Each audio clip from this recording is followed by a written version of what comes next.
Hey guys and gals, it's your buddy Drew with Living History's Mysteries and Ferocious Feline Productions. I am loving the month of June so far. It's like every single time that I go to research a certain something to bring to you guys, I find another one of those little side trails that shoot off in another direction. And what I find is normally better than what I originally intend on talking about. I was looking at the history of games, different kinds of games, Monopoly, the Parker Brothers games, things that entertained families throughout history. And what I ran across, though it originally didn't start off as a game, became one that people still today question whether or not families should sit down and play together. Check this out. This is good. For centuries, people have gathered around small wooden boards, covered in strange letters and numbers. They place their fingers on a planchette, hoping to speak with spirits from another world. Some say it's all a trick, while others believe it holds the answers to life's mysteries. The Ouija board has, for many years, been a source of wonder and fear. People from all over the world have used it to try and communicate with unknown forces. Some have found comfort in its messages, while others have felt terror. We wish to share the history, the beliefs, and the science behind this mysterious board. The Ouija board is a flat board with letters from A to Z, numbers from 0 to 9, and sometimes words like yes, no, and goodbye. A small piece called a planchette is placed on top. When people lightly rest their fingers on the planchette, they hope it will move to spell out messages. Many believe these messages come from spirits, ghosts, or other unseen beings. Others argue that it is just a trick of the mind. No matter which side a person believes, the Ouija board has become famous for its mystery. The Ouija board first became popular in the late 1800s. During this time, people in the United States were very interested in spiritualism. Spiritualism is a belief that the spirits of the dead can talk to the living. Mediums, or people who said they could contact spirits, led small gatherings where people tried to talk to loved ones who had passed away. This movement spread quickly, and many were eager for tools and methods to communicate with the afterlife. The exact origins of the board are not entirely clear, but one version of its story begins with two sisters named Kate and Margaret Fox, who were famous mediums in the mid-1800s. They said they could hear knocking sounds from spirits. Their claims led people to seek new ways to talk to ghosts.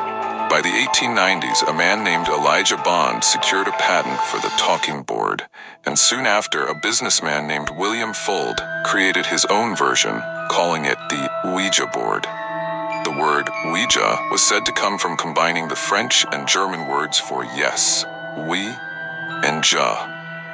Others say the name was simply spelled out on the board itself during a session. People loved the idea of getting fast answers from the spirit world.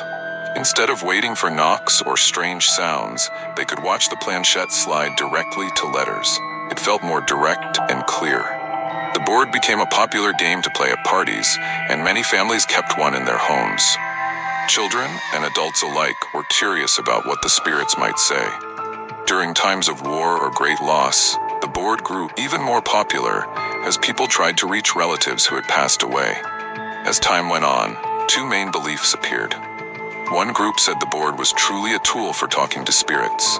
They believed that the living could contact souls or ghosts in another realm. In their view, a simple board could be a doorway to the unknown. Another group claimed the board was powered by the user's own minds through something called the ideomotor effect.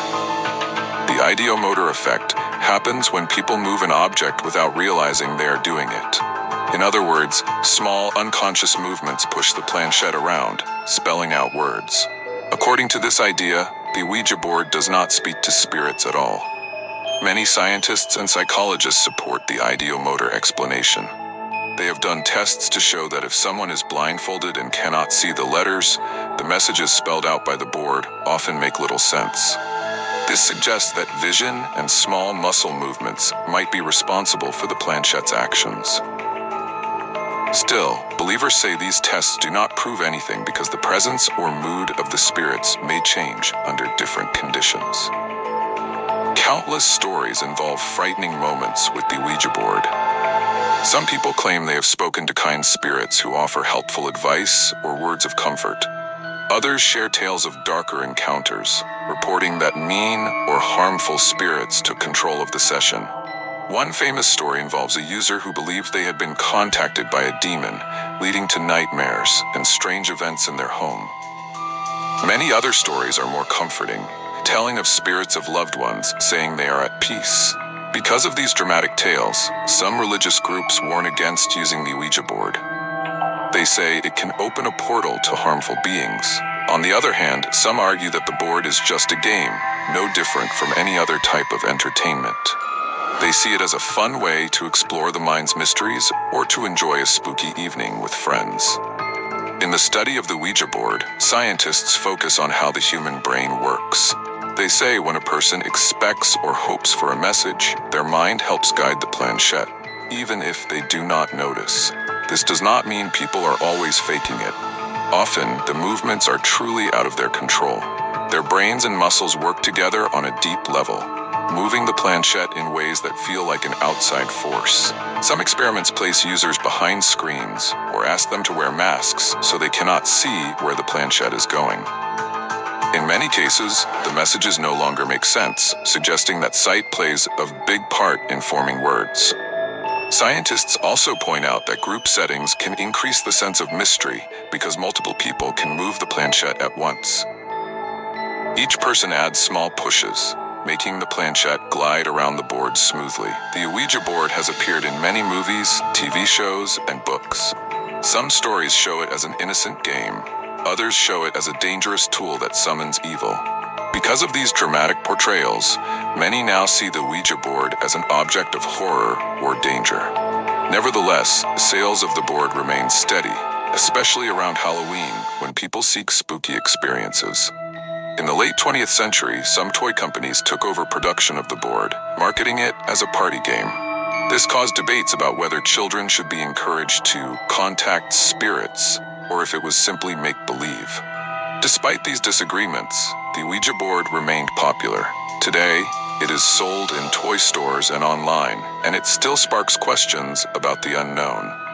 People in different parts of the world have their own versions of spirit boards or methods for contacting the dead. In some cultures, there are traditions of using special objects or speaking certain words to reach ancestors. Others have careful rules for how to treat the dead and communicate with them.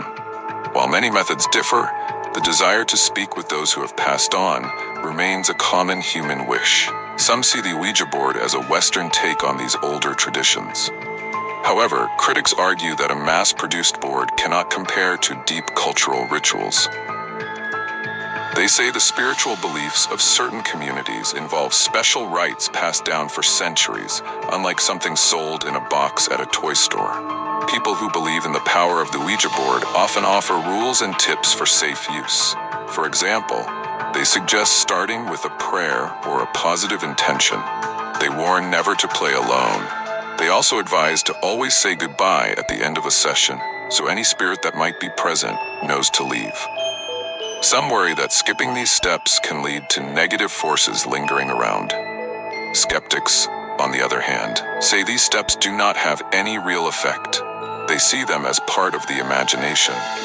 Still, that many follow these rituals because they bring a sense of comfort. Even if one does not believe in spirits, these steps can help create a respectful mood when using the board. Some people have reported that a session guided them to hidden information they could not have known otherwise. For example, a person might say the board spelled out the location of a lost item. Others say they learned facts about someone who passed away, which they later found to be true. However, Close inspection often finds that the users already had the information hidden in their memory. The mind can store many details that people do not remember until a special trigger, like a Ouija session, brings them out. There have also been stories of supposed crimes linked to Ouija board sessions. Some individuals claimed a spirit told them to do something bad. Investigations usually reveal deeper problems in their lives, such as stress or mental illness, rather than a real command from a ghost or demon. These cases often cause fear among the public. Yet experts remind us that blame may rest on psychological factors, not the board itself. Today, the Ouija board remains a subject of debate. Some see it as a harmless party game. Others view it as a tool for serious spiritual contact. Many simply find it fascinating, whether they believe in spirits or not. It stands as a reminder of how people have always longed for answers. The idea that a simple piece of wood could open a door to the unknown still grabs people's attention. In museums and popular exhibits, antique Ouija boards are often displayed as a piece of American history. They represent a time when spiritualism was a major movement. They also show how easily mystery and commerce can mix. By looking at the Ouija board, viewers can see how humans try to face big questions. What happens when we die? Can spirits speak to us? Do we have hidden powers in our own minds? Whether one believes in the supernatural or not, the Ouija board stands at the crossroads of science, faith, and curiosity. For some, it remains a cherished connection to lost loved ones. For others, it is a strange toy that can spark the imagination. In any case, it has earned a place in the public mind, weaving itself into stories and legends. As long as people yearn for answers about life and death, the Ouija board will likely remain a point of interest. The Ouija board story is about more than letters on a board. It is about the power of belief, the search for meaning, and the mysteries of the human brain. From crowded parlors in the 1800s to modern living rooms, the board has traveled a long path.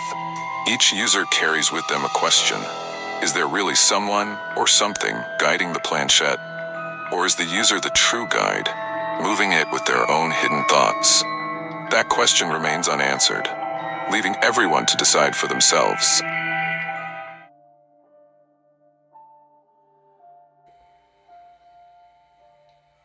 Welcome back. You know, it's like I was saying at the beginning. The Ouija did not originally start off as a game. It started off as a tool that psychics, sensitives, were using to help others to contact departed friends and relatives. It wasn't until long after its inception that it was taken on as a game. But still today, a lot of paranormal investigators use the Ouija. I know several, and I've actually seen a Ouija used. And yes, I've sat down at the table, put my fingers on the planchette for a short time, but something didn't feel right about it. As a lot of you guys know, I grew up in a home that had a lot of paranormal experiences. From the time I was very young until I left for the Army at 19 years old.